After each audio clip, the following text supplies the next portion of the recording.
Welcome to the final interview of Natural Hair Fest 2021. I'm Salome Salehi, founder and president at Sugar Wax, and I'm thrilled to be wrapping up the summit with Ashley Mooney at Simply Organic. Good hair obviously starts at home with using the right products for your hair needs and taking good care of your hair. But every so often, we find ourselves in need of a change, or even a complete overhaul, which usually requires professional help. Whether we're getting a few highlights for the summer or yearning for that texture and curls with a perm, all that over-processing can lead to more than stressed tresses. The toxic load from the processing chemicals of professional hair treatments can be overwhelming on the system. I, for one, usually walk out of salons with a headache if I've spent more than an hour in there, and I'm not alone. My guest today is on a mission to mitigate toxicity and waste from salons by sourcing cleaner, healthier, and more sustainable substitutes for professional treatments. Stay tuned for a peek behind the scenes of professional salons with Ashley Mooney.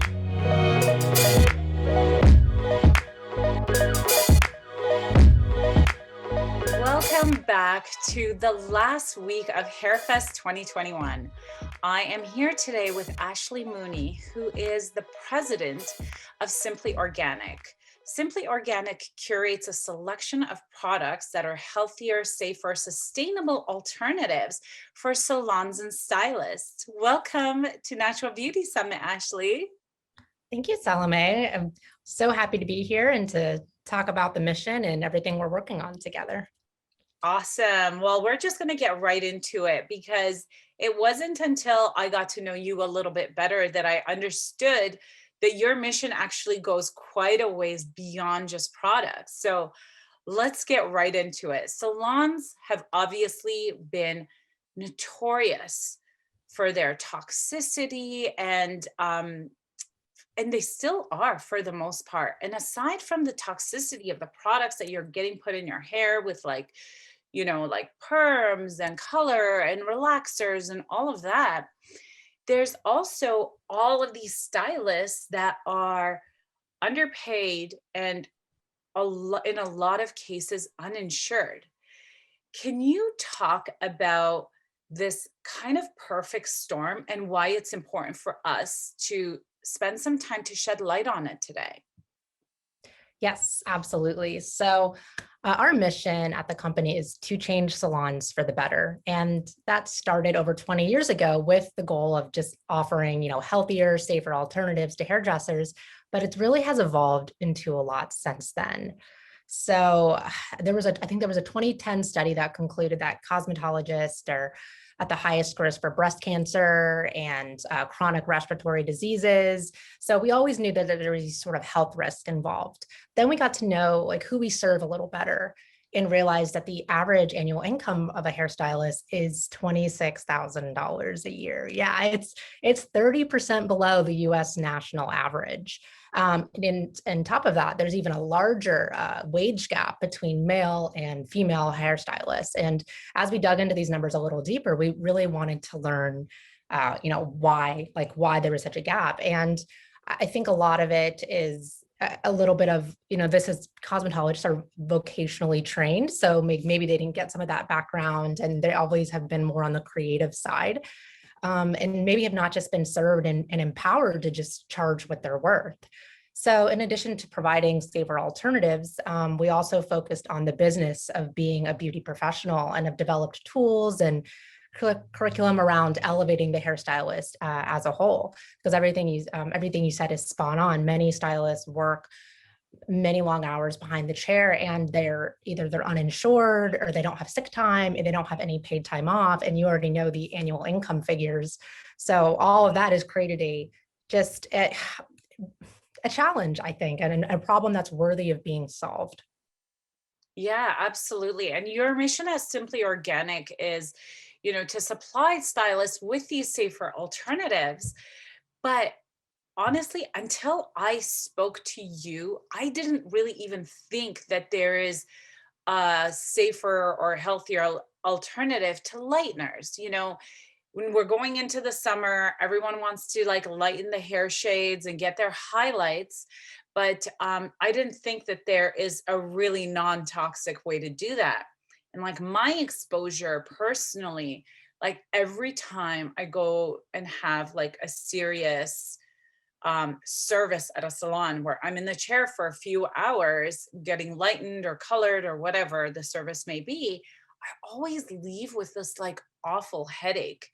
Um, can you talk about the ingredients that contribute to that toxicity and that headache feeling, which I think so many of us are way too familiar with, and how you've actually found an alternative and how that works? I'd love for you to just get right into the ingredients. Right. So there's so there's definitely safer alternatives out there, but I think also we should know that every human body is different. So it's always important to take that into consideration. What may work for you doesn't mean it works across the board, but it's always about progress and not necessarily perfection. And there are gentler, safer ingredients that can work better on the majority of people. But I always want to preface with that everyone kind of has their own definitions and everyone's very individual in their own health and challenges and goals that they have. So, but on the lightener front, so I think one of the most toxic chemicals in hair salons is ammonia. So, and there's a lifting agent that, opens up the cuticle and is helping remove the pigment, and it's getting you lighter and brighter. In most lighteners, that ingredient is ammonium persulfate, which has that ammonia smell that you're kind of talking about. And so ammonia, and especially coming off of COVID, I think more people are even paying attention to this, is a known respiratory irritant. There, like I spoke earlier, of stylists having higher cases of chronic respiratory diseases, not saying causation, but there's definitely correlation there and something that should be noted. So in the lightener realm, a more gentle alternative in terms of respiratory is potassium persulfate. And that gives you the same sort of lifting capabilities, but maybe without the harsh odors and smells that can affect your respiratory system, but also maybe cause some of those headaches that you're talking about. Another thing to note is always percentages. So you could, if you're talking about not the body, but just the health of the hair, if you're using high percentages of any of these lifting ingredients and there's not a proper balance of buffering agents and gentleness in the whole formulation, like you could still have times where that could irritate your skin. If you're a more sensitive person, like all of these things can be factors that may somewhat make you have not have a great experience. But it's not just about what you leave out and what you replace it with. I also am a big believer in what you put back in. So in the lightener front, things that can prevent things like skin irritation is adding in like very nourishing natural ingredients that we have out there. Plant butters, aloes, lavenders, things that help the skin create a protective barrier and stay calm throughout the process and are just healthier for your scalp and your hair. And that's just from more like a just hair health and scalp irritation, skin irritation perspective. So again, we always try to look at the formulas as a whole. So yes, replace those toxic ingredients with healthier, safer alternatives, but also look holistically at what you're offering, and does it have some of those ingredients that are going to take it a step further and make it even more nourishing for your scalp, body, mind. Yeah, thank you for touching on that because that's definitely a theme that has come up a lot. Because I think when we think about like going clean or green or sustainable, we're always talking about taking some things out. But a lot of conversation in this summit has been also about adding things back in, which has been really awesome. Now, at Simply Organic, you have a very vigorous process for vetting brand partners and suppliers. Can you speak to some of those standards and some of the innovations around that as well? Absolutely. So we've always kind of been a little bit of a different distributor, right? We got into the clean beauty movement 20 years ago when it was definitely not a trend. It was not what the majority of people were demanding, but with hairstylists getting as sick and always looking for safer alternatives as they were, we did have a small group of very passionate people that believed in what we were doing. So that kind of catalyzed us to look for more safer alternatives, because there's not just one company doing everything right. There's many that are starting to join the movement. So in our curation process, we usually call it our 5 points of excellence. The first one is performance. So of course, people have always kind of associated natural products with, well, it's natural, it's not going to work as well. So when we first test out these products with our various suppliers, we're like, okay, that's the first thing. We have to make sure that these products are good, that they perform. And especially for beauty professionals, being performant is just so important, because they're running a business on these products. I have to be consistent. Whereas like a consumer, if you didn't like that lipstick because it didn't last long, okay, well, I'll just go find another one. But with a stylist or a beauty professional, they just need consistency and predictability. Second would be, of course, the clean ingredients. So we have a pretty large list of no-nos of ingredients we won't allow in our products that we've just found across the board. They don't even need to be in products in smaller percentages. So we're always looking at the ingredient formulation as a whole. Third would be ethics. So we typically, and COVID's been very difficult for us to kind of get a leg up in this process, but typically we even tour the manufacturing facilities in which our people make their products, just to see, is it as great as you say it is? All of our products are cruelty-free and not tested on animals at any part in the process. We even love to work with brands that have some sort of dedication to ethical sourcing or fair trade. So all those things go into kind of the ethics vetting process. And fourth is sustainability. So we really try to select brands that have some sort of dedication to the planet, whether that be in their products, ingredients, so the formulation being biodegradable, non-toxic, non-harmful, or their packaging, so sustainable packaging or at least recycled plastic or the ability to be recycled. And they're just business processes. How do they conduct business? Are they produced in a solar powered manufacturing plant? Do they use biodegradable peanuts? Just all these like business processes that we hope that we're making strides towards a safer planet. And again, always progress, not perfection. I always try to tell them, like, you're not asking for perfection, but I just want to know that your promise is there and you're dedicated to making a difference. I love that. And I'm really glad you touched on the environmental factor, because waste management is another area that a lot of salons don't actually have very sustainable practices around. But some of your suppliers are doing some really cool things in the innovation space where waste is concerned. Can you talk about that? Because I was really impressed by some of the use cases or examples that you shared with me before. Yes. So again, we're always looking for those clean beauty products and their ingredient deck, but also looking at how we can take it a step further for the environment. And we've even found tools that are in addition to products for professionals that are sustainably made. So we have this one brand that is a sustainable alternative to foil. Although foil itself is a infinitely recyclable object, it's just not recycled most of the times. And a lot of the times if there's like any sort of hair color or bleach on it, they can't recycle it. So I think only 10% of the world's, if that, aluminum foil is actually recycled. So what Paper Not Foil did is it's a completely tree-free. So I know it says paper, but it's a tree-free alternative to aluminum foils, and they're actually made from upcycled construction waste, mostly stone. And it still works as well as conventional foils because there's that thermal component that helps your hair process quicker.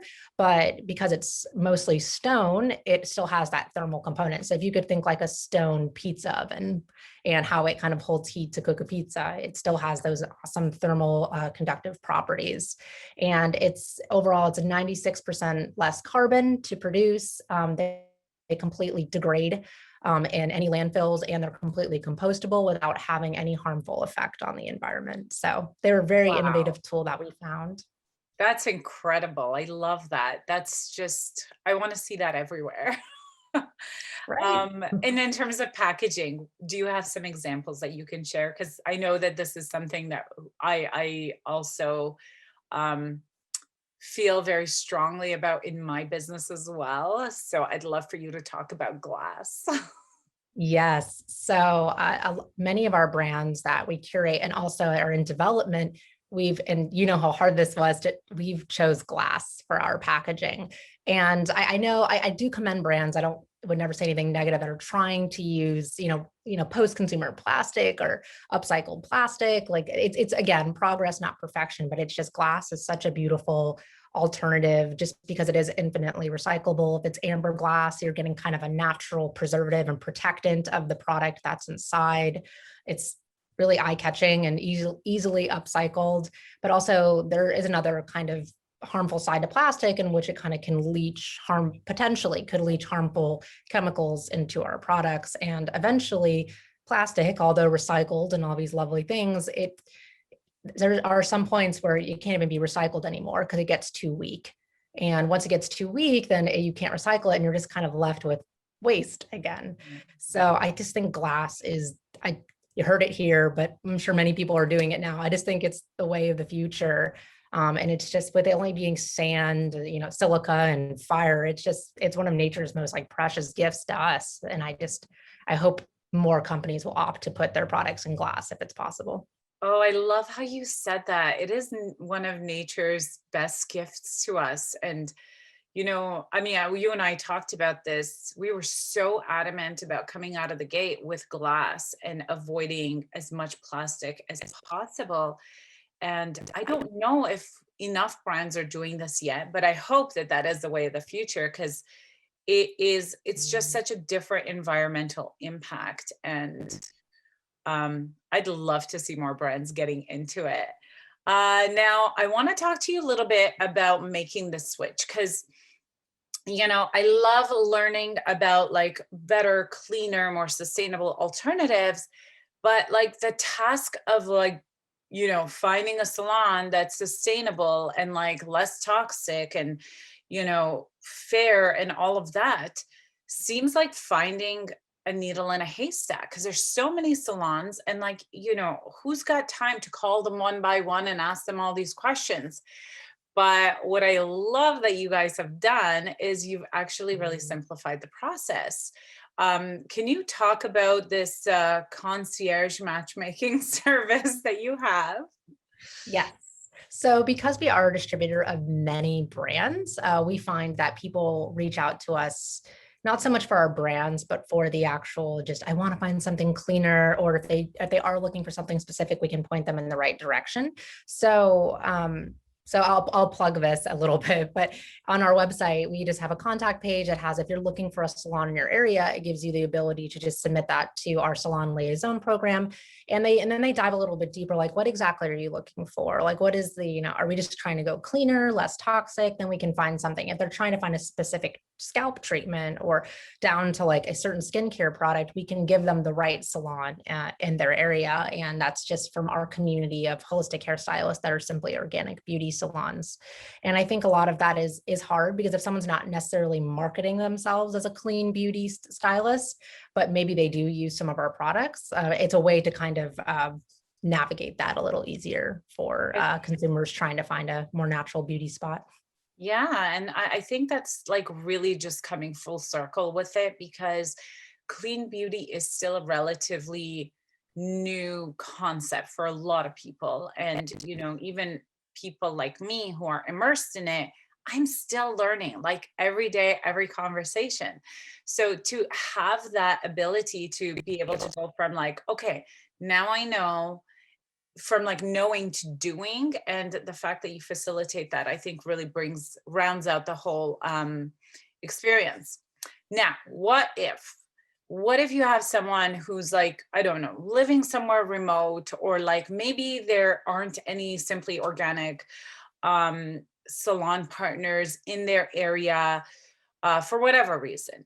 What are some questions that they could be asking their local hairstylist to kind of assess the level of toxicity, or at least like either go in more aware of, what they're getting in terms of like, products? Like, what are some good vetting questions that consumers can ask their local stylist to help them better understand? Yeah, I think the first question is, do you offer for any, less toxic alternatives, and you don't even have to mention specific brands? Or is that something that, maybe just as a service menu item that you have or an option? Because then it kind of I think it also makes less pressure on the stylist if they didn't choose it, like, oh, like, well, maybe I could add that as an option for you. And what we actually find is a lot of stylists do reach out to us because their actual clients have been requesting some sort of safer, more natural, less toxic alternative. And then sometimes they specifically request brands. Sometimes they specifically request, like, I saw this blog on Simply Organic. Can you please order this for me? And I think if the stylist is able to have that conversation, like, openly with their client, it flows rather naturally. But I also think, like you said, the clean beauty term is very new and doesn't really have a strong, like, what is clean Yeah. definition around it. So I think it's so individual and important that if you are looking for that, like, you kind of know in yourself a little bit, what do I consider to be clean beauty? And if they do provide you with a clean beauty brand that they're using, I would look into go ahead and do the research yourself to make sure it fits what your definition of clean beauty is. Like I said, there's definitely, I think, a good baseline, but it can just vary so much based on allergies, based on everyone's own individual experience on what they consider to be clean. So I think just being kind and asking those questions and really looking at an ingredients of a product, and communicating with your stylist, who is the professional. And most stylists are very passionate about the products that carry. It's not just another product on their shelves. They hand curated that themselves. So they're usually very knowledgeable and excited to have the conversation. Yeah, I like how you frame that because, on one hand, consumers are definitely demanding more clean, safer, non-toxic alternatives, but it also takes a bit of time for the industry to kind of catch up with consumer demands. So I like the way you ask that. Do you have that as a service? So you kind of leaving it kind of open. And my final question to you is, are there any good sources, any like where do you get your info? Like if someone wanted to educate themselves, like are there any magazines or websites or anything anyone can check out to learn a little bit more? I mean, I know you guys have great content on your blog. So we'll definitely include the link in there. But I would love to know, is there any other references that you could share that people can go and just learn a little bit more about clean ingredients and sustainable practices? Yes. So a lot of us use the Skin Deep, the EWG website for, a deep dive into ingredients, but you always want to be careful with that too, because, no system is perfect. So sometimes studies that were quoted from a long time ago may not have been an update recently if they actually found a different finding. So I think using that as a way to vet specific ingredients is nice. There's also apps. Think Dirty is a good one, but they kind of use the same sort of algorithms and scores to rate the toxicity of a product. Also, Yuka is another decent one, and that also includes food. So really interesting, and they kind of have their own different scales. I don't like to go to one source to be my end all be all. I like to kind of take in multiple sources and kind of make my own conclusion on what I think is a safe product or ingredient, and then also deep diving a little further, because sometimes it's not always like what meets the eye in terms of percentages, and it doesn't say necessarily on an ingredient list what something is derived from. So you could have something on your ingredient list that's, that could be an animal derivative or a plant derivative. And unless someone doesn't call themselves out as vegan or not, you're not going to know unless you really ask those questions. Even silicones have very specific things, like dimethicone isn't just dimethicone. There's different chain polymers and degradability of it. So there's just a lot of questions that you really have to deep dive and ask yourself. But those are just three sources that I typically use for vetting the cleanliness of products. That's awesome. I haven't heard of the Yuka one, so I'm going to get that link from you and include that in the show notes as well. Thank you for sharing all of that. And I think it's also like you touched on another really important thing that I think as we kind of approach this whole, I want to be more clean, more sustainable with my hair care, it is something that is still being defined. What clean means is still being defined. So I love that idea of like get a second opinion. At the very least, get a second opinion, because I kind of went down this rabbit hole as well. There was one source that I was getting a lot of information from, and it kind of became my only source. And then I started to question some of the content that I was getting. And then I saw that, oh no, like while everyone is doing their best to, shed light on all of these things, everything that you just said needs to be considered. So there's a whole other level of complexity. But the fact that we're talking about it and you're learning about it, I think is a great first step. And I will be sure to include some of those links. Any final thoughts, Ashley? No, just thank you so much for putting this together, Salome. I think it's so important to have these little think tanks and places where we can just have all these different perspectives and conversations come into one and have a really thoughtful like movement together and just hear different perspectives on our, businesses and personal life, what you did. Happy to be here. Thank you. Thanks so much. And that is the goal. I mean, I think that there's a whole spectrum of clean, and what we're trying to do is just sort of shed light on what that spectrum looks like so that consumers can just make better and informed choices about their like health and beauty and hair care. This is hair care week right now. So we're going to focus on hair care, but I love touching on all of those. Ashley, it's been such a pleasure having you. Thanks for joining, and stay tuned, you guys. We are about to wrap up HairFest. Well, guys, that's a wrap for Natural HairFest 2021. It's been an incredible journey learning from the great change makers of the hair industry. I hope you learned something that'll help you change your hair game for the better and cleaner. We have been working behind the scenes with these great brands to put together a hair box so that you can try some of these products that we've been talking about throughout the summit. We only have 50 hair boxes that will be made available next week. I don't even know what the release date is going to be, so be sure to check your emails and follow Natural Beauty Summit on Instagram.